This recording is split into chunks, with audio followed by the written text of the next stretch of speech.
Hello my friends and welcome back. It's Friday, so happy Friday to you. When this video is over, I'm going to go to a bar and have a cold one. Alcohol free, that is. But you know what is not going to have a cold one? Well, I'm glad you asked, because between Crimea and mainland Russia, you know, the Kerch Bridge, it doesn't really work much because ever since two major Ukrainian attacks last year and the year before, the rail bridge is damaged enough so it cannot carry heavy trains anymore, which means, I kid you not, Russians are running a ferry that carries trains with oil. I mean, gasoline and diesel, actually.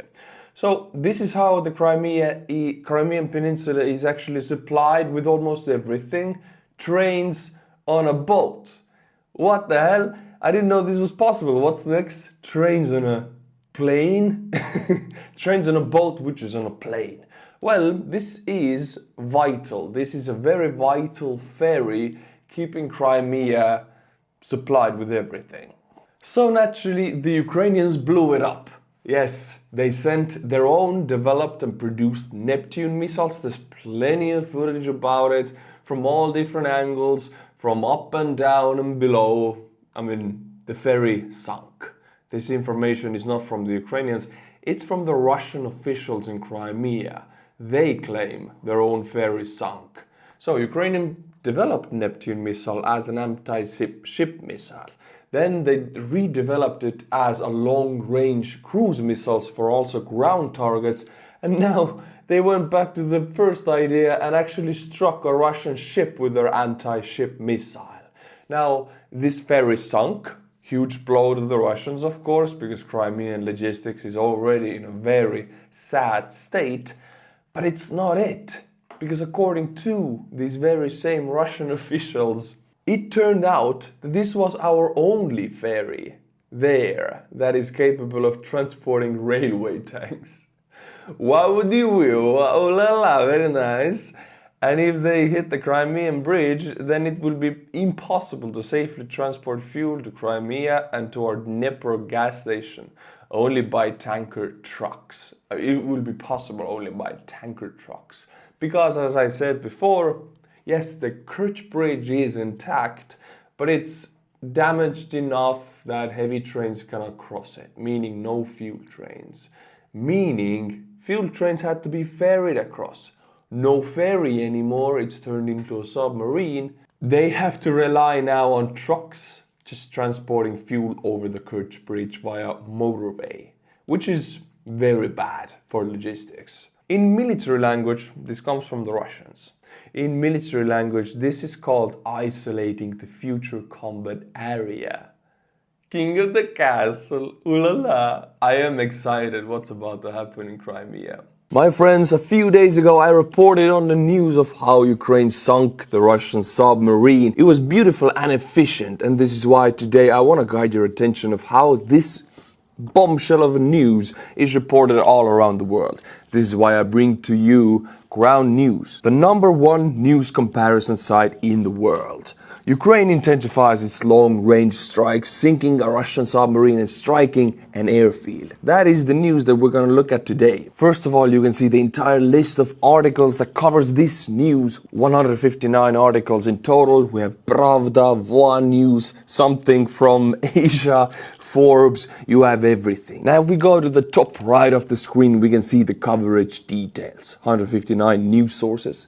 Leaning left, 22 of them. Leaning right, 19 of them. And center, 33. Bias distribution is 45% in the center, which is good enough for me. Also, here is a colorful visualization of how the news articles go center, left, or right. Most news agencies have their agenda, so if it's right-leaning or left-leaning, you know which side they're pushing. Also, another very important aspect of any news is factuality. 61% of the sources are high factuality, 39% are mixed. Now, if the news article you're reading has mixed or low factuality, you shouldn't put that garbage in your head. Ground News also gives you similar news topics, so you can follow news on the category that is most interesting to you. For example, Volodymyr Zelensky, Vladimir Putin, war, military, Ukraine politics, Ukraine war, you name it. It gives you everything and you can compare and you can keep the garbage off of your head. Scan the QR code on the screen or click the link in the description below to get 40% off of Vantage subscription. Thank you Ground News for sponsoring today's video. My friends, look at this column of smoke. It's boring, you have seen it so much, but this one is a little bit interesting because this is the Russian airbase of Marinovka. Ukrainians struck it, supposedly with HIMARS. Well, we know it's HIMARS because there's enough photos and videos of the aftermath and everything has small holes in it, like such holes, and we're talking hundreds and thousands of such holes. What makes these kinds of holes is, by my knowledge at least, HIMARS cluster munitions that have hundreds and thousands of tungsten balls that go haywire all over the place, making everything into minced meat or scrap metal. So this is the satellite photo of the Marinovka Air Base from up above. These hangars have airplanes in them. Almost every one of these hangars had airplanes in them. Duh, obviously. I mean, Russians usually don't have hangars. If they do, they will put planes in them because most of the planes are just on the plain asphalt. So obviously they have planes in them. 2 of the hangars completely destroyed, 3rd one halfway destroyed, and the 4th one heavily damaged, 5th one damaged, filled with hundreds of these tungsten ball holes. Now, even the 6th one, though, not damaged on this side. On the other side, there's a huge hole in it, and there's an Su-34 inside. Now, planes and airframes, they need very minor damage to not be able to fly. And possibly this one wouldn't also fly. So 1, 2, 3, 4, 5, 6 planes definitely taken out of combat ability. But that's not it. Next to these hangars is also a supply area with trucks, with supposedly ammunition, everything. It is demolished. You can see these walls of dirt around it, built exactly against these attacks, so it wouldn't just like chain explode, but it wasn't enough since HIMARS is very precise. You can just send one directly into the center of this area here, which the Ukrainians did. Now here is another area with what we can see, ship containers, possibly filled with explosive stuff or important, whatever they filled. If they're on a military airfield, they're filled with something important, and they are no more, before and after. Here we can see the full satellite photo of the airbase, and bada bim bada boom, everything destroyed in this area. And if we go to the little bit west, then this here is a lot of burn marks. Let's get closer a bit. So this was the hangars before the attack, and as you can see, every one of these hangars has a plane underneath. So this is a pretty painful attack for the Russians. 3-4 planes destroyed, I think 2-3 more damaged, almost 10 planes taken out of actions indefinitely, because Russians don't really have a capability to repair these planes anyway. And now we get to the real proof, because people say under my videos, source, trust me bro. Alright, sometimes I don't show the proof because it just takes a lot of time. There's a lot of videos and photos, plus some of them might get demonetized. But this time I can just do it for you. So that's the photos on the ground. Russians themselves take these photos, no problem. And you can see the hangars. Look at this. This is a night sky, starlight coming through, whatever it is.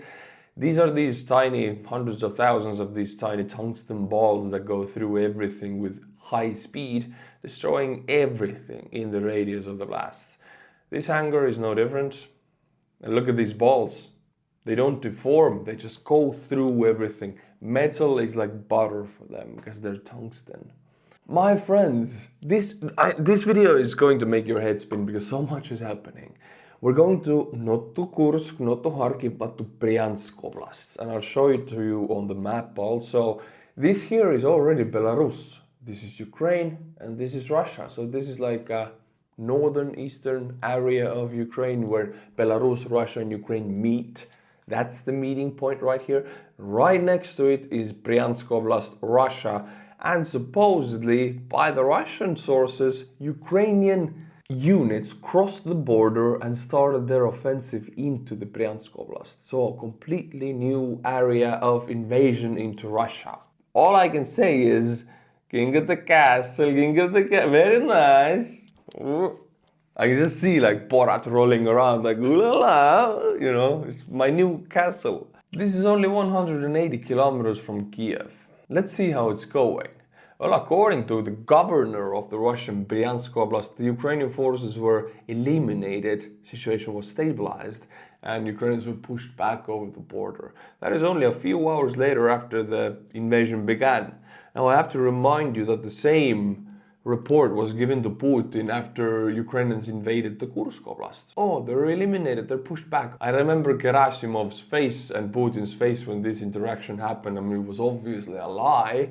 But it's the same situation perhaps, who knows? In one Monday's video we'll find out if this is another huge invasion into Russia or it's just a little hit and run. Putin has finally taken the bait. I mean, what else can he do? He didn't want to react how the Ukrainians wanted him to react by sending huge amount of forces from occupied Ukraine to Kursk Oblast to reinforce the Russians who were taking a beating there. He didn't want to do that.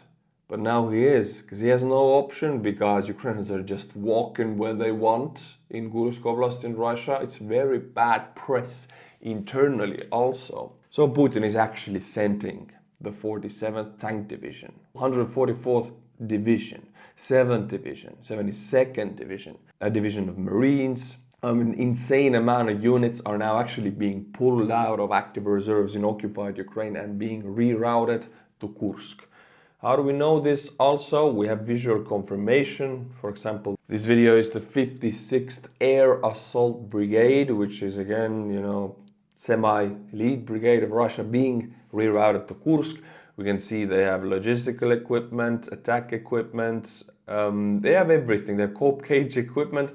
They are an assault brigade. So in Kursk, it's about to get heated. Ukrainians, I mean, I don't know better than the Ukrainians, but right now would be the time to dig in or pull out. I don't know if I would advance any longer anymore. The thing is, Ukrainians have maximized Russian losses by being fast, efficient, and minimizing their losses. But what we have seen, if the Russians bring huge amount of reserves and start their grinding assaults, that also translates to losses on the Ukrainian side, which they cannot take, which they haven't had to take in Kursk so far, but the situation will change. Now, yesterday we got the information that Ukrainian forces in Kursk actually captured the last village, which is called Krasnoktyabrskoye. As an Estonian, it's hard to say, but that means Red October. Get this, the village is called Red October. What the hell? Well, Ukrainians captured it. That's the last village before the Seym river. Funny names here, yeah. So now the Russians are officially trapped between Ukrainian borders everywhere, Ukrainian forces to the east and the Seym river to the north. And they try to establish many pontoon bridges, 2 or 3 of them, over the river, because Ukrainians destroyed all of the real bridges. There were 3 of them, bigger ones. Ukrainians just dismantled them all from the distance. And now this is how their pontoon bridge efforts were going, because as soon as they deployed them, Ukrainians just struck them with HIMARS and with the cluster munitions to top it all off. We have plenty of videos, drone videos of it. You know how the clusters explode with a huge area of everywhere. Well, these pontoon bridges are no more. Now, my friends, again, Ukraine is up to something. You know, going into Bryansk, now encircling Russians in Kursk.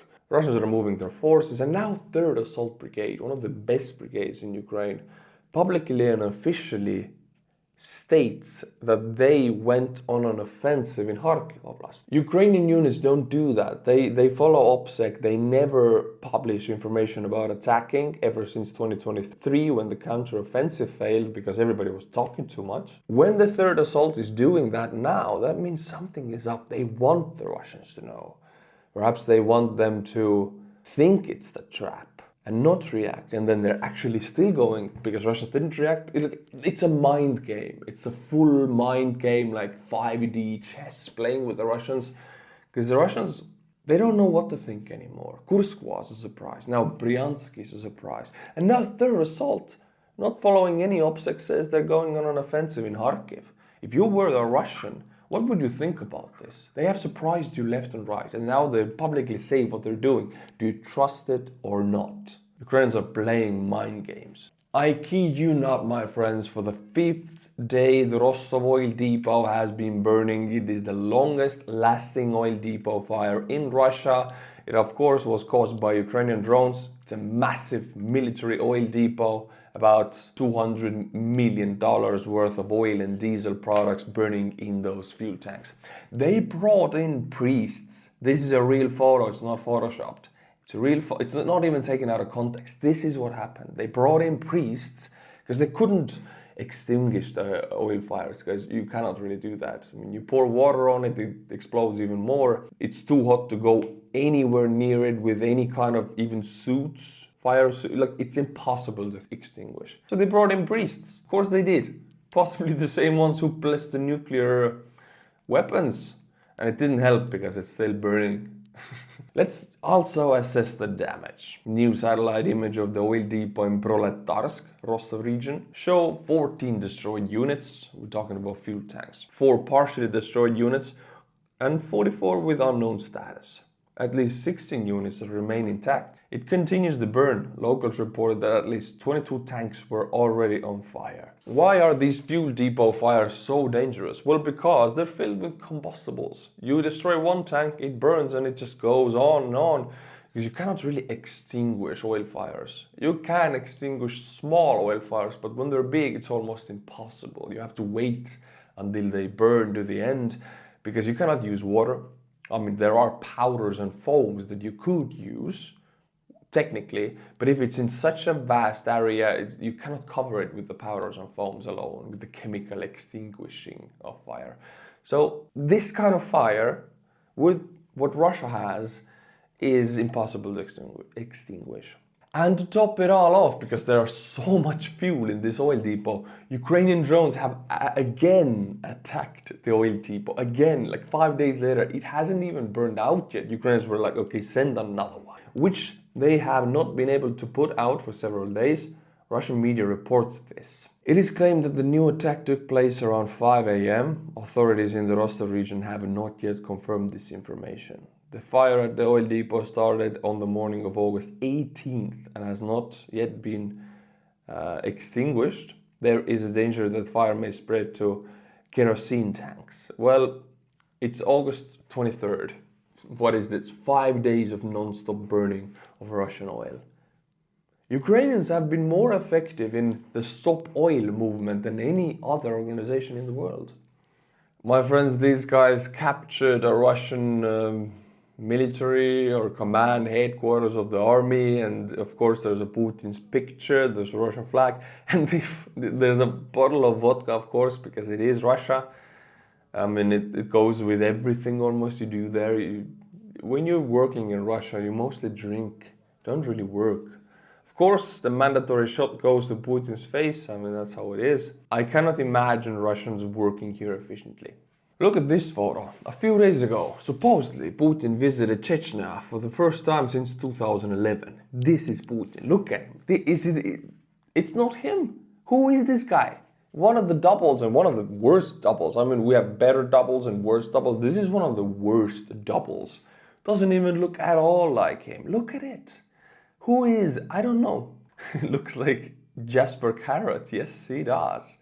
Would the real Vlad Putler please stand up? Please, yeah, because we know five doubles, different ones. Look, a shooting star. I wish Crimea was Russian. It's Storm Shadow, blядь. Yeah. Oh my god. It's meme time if you didn't get it. We will go back to serious topics, but it's meme time. So in Russia, it's really in fashion to have these kind of like statues or welcoming some kind of labels or statues of the cities. In Kursk, it's this one. And it's a hammer and sickle from the Soviet times, of course. And on the bottom of this, мы ждем well, we are waiting for armed forces of Ukraine, written by some kind of Russian on the Welcome to Kursk statue. So there are population in Kursk that are just waiting to be liberated. Since it was a Ukrainian area, the grandmothers, the previous generation still speak pure Ukrainian. The area has been Russianized by Stalin and Khrushchev Russianizing tactics in the Soviet times, but it is historically a Ukrainian area, so it will be again. Now, my friends, we'll go into an interesting topic of how is it possible that Ukrainians in some frontal areas have a superiority of attack drones 10-1 when compared to Russia. With artillery it's the opposite, but with attack drones it's 10-1 to Ukrainian side. Although Russian manufacturers have thousands of drones in stock, they're not being sent to the front, where Ukraine reportedly has at least 10-1 advantage in UAV numbers. The greed of powerful Russian manufacturers and a lack of focus on winning is blamed. Now, Russia and Ukraine have two totally different systems of producing massive amounts of kamikaze drones. The Russian military volunteer and technologist Roman Alekhin notes that Ukraine's Prime Minister Denis Shmyhal recently announced the allocation of $580 million for the purchase of UAVs for Ukraine's armed forces, with 1 million drones already ordered from 500 companies. Here is the key, and I've seen it with my own eyes in Ukraine. 500 companies. Ukrainian drone production, since Russia is bombarding almost every area in Ukraine with missiles, they have opted for divided production or non-centralized production. They prefer that there are many small civilian companies who make these military drones, like military startups. I'm connected with a few of them, and I know there are 500 plus companies producing attack drones. Whatever you do with 1 or 2 or 10 with them, you destroy them, there's still 450, 490 left. So Russia has no means of destroying Ukrainian drone production. There's no way they can do that. Most of them are secret locations or underground. I've visited some of the factories. There's no way you can hit them. It's not possible. And these companies, since they are part of a very capitalist and competitive system, they have to produce good stuff with the cheap prices, because Ukrainian government and army will give them money according to who produces most cost effectively. Not the cheapest, not the expensivest, but the most cost effectively. That's what the Ukrainians want. That's why all of these 500 companies are competing with each other to give the cheapest but the best money for goods ratio. In Russia, though, there are only 2 or 3 big companies. It's a very top-heavy system, centralized, controlled, very rigid structure. There is order, there is quota. This is the forced price on the government. You have to do this. There's no incentive to innovate, no incentive to try to find most cost-effective ways. It's the same with the Soviet Union. This is why they fell behind in the last 30-40 years of their existence. There was no incentive to innovate, no capitalist competition. In Ukraine, it's an insane competition to get the cheapest and most effective drone out there. In Russia, you just have to fill the quota with the price the government forces you to use. So you're possibly not even making money, you're losing it because you have to do it with the government's price. 3 huge companies with mandatory workers in 3 shifts. They're lacking behind in numbers, in orders, they cannot fill the quotas. Obviously, the dispersed Ukrainian capitalist competition drone industry works better. It's flexible, it adapts to new orders, new needs and new frontal areas very fast, while the Russian top-heavy, non-flexible quota system takes a lot of time until the need goes to the top, it's analyzed and the order comes down. The circle is long and situation changes fast on the battlefield. So this is why Ukrainians have up to 10-1 advantage in attack drones produced. My friends, look at this map. This is Finland. This is Mikkeli. It is about, 140, 150 kilometers from the Russian border. It's an area surrounded by thousands of small lakes.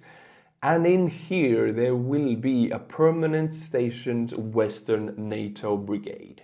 Swedish and Norwegian troops will be part of the multinational force stationed in Mikkeli. A full brigade permanently present.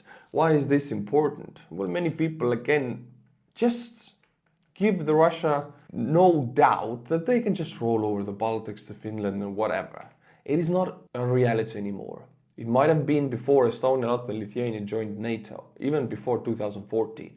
But after that, there is always, in every one of the Baltics and Finland and Poland, there is always a huge NATO force present in the country.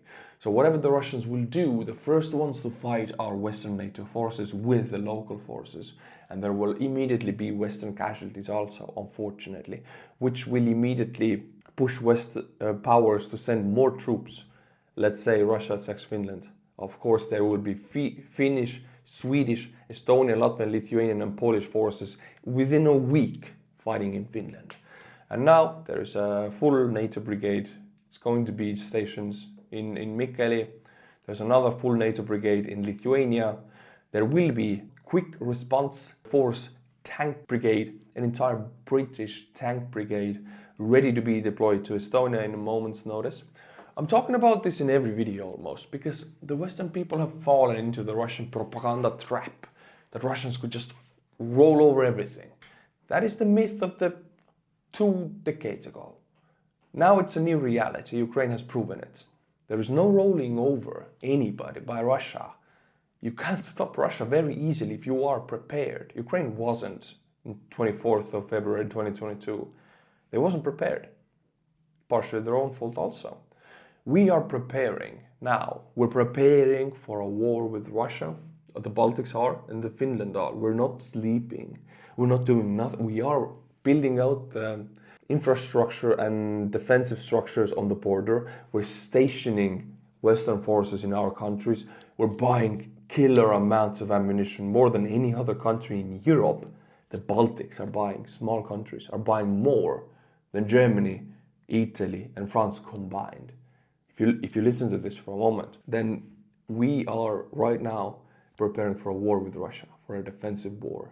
There is no rolling over us. And now let's look at one of the most effective Western aggression weapons against Russia, like Western attack weapons against Russia, which is sanctions. Many people don't believe the force of sanctions, and those people just don't understand how economies work.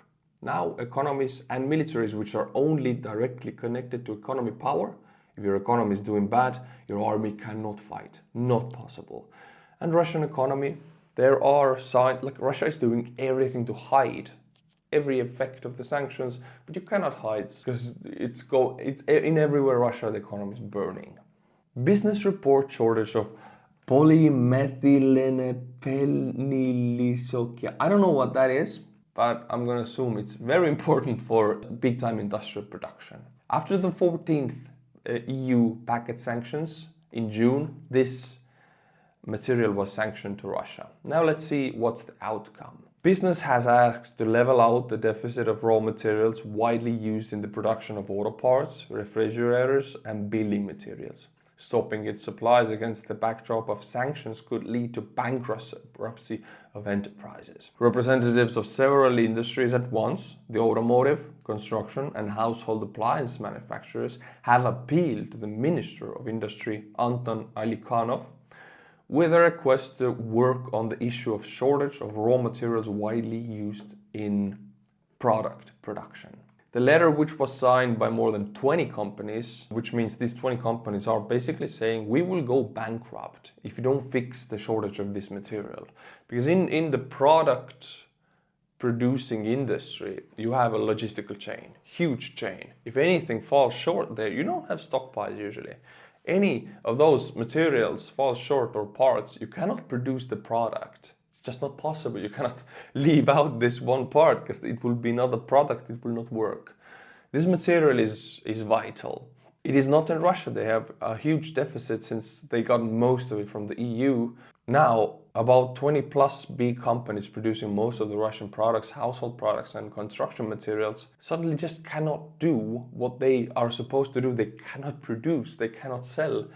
If they go bankrupt, construction companies cannot build because they cannot get materials. Shops cannot sell refrigerators and blenders because there are none. This is not a small thing. This is a huge spider web. Sanctions are the main weapon in this war right now, or from the West.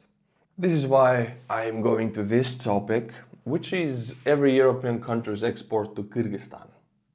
It's not Kyrgyzstan, it's Russia, let's be honest. But Germany, Poland, Czech Republic, Italy, Austria and Spain, this is the charge of exports to Kyrgyzstan. Before the war, as you can see, the exports were relatively small. Nobody really exported anything to Kyrgyzstan. After the war, when the sanctions were set to Russia, everybody's exports spiked to Kyrgyzstan. As you can see, most of the countries have not done anything about it.